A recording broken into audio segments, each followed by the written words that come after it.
गेल्या 36 तासापासून हे प्रकरण शास्त्रीनगर हॉस्पिटलमध्ये आमच्या सर्व विरोधी पक्षांच्याकडनं लावून धरलेलं आहे। वंचित आघाडीचे लोक असतील, मनसेचे लोक असतील, शिवसेनेचे आमचे लोक असतील, हे सर्व गेल्या 36 तासापासून हॉस्पिटलमध्ये बसून होते आणि जी पीडित महिला आहे त्या पीडित महिलेला न्याय देण्यासाठी आम्ही सर्व इथे आज उपस्थित झालेलो आहे। पीडित महिलेचे पती आमच्या आज बरोबर आहे, तिची एक लहान 3 वर्षाची मुलगी देखील आहे आणि आज तिच्या पदरामध्ये एक 2 दिवसाचा बच्चू देखील आहे।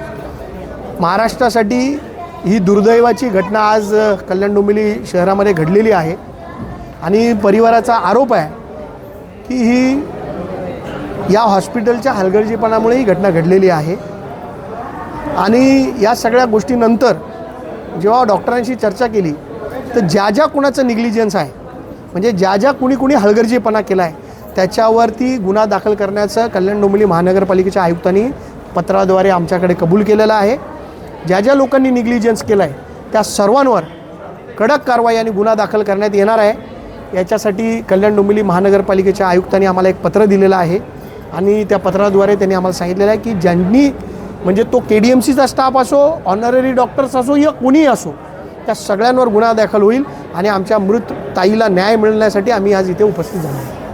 नेमकं डॉक्टरांची हलगर्जीपणा झाला आहे की नाही मान्य केला आहे? नाही, हलगर्जीपणा झाला हे आज कमिशनर मॅडमनी 3 लोकांची समिती नेमलेली आहे।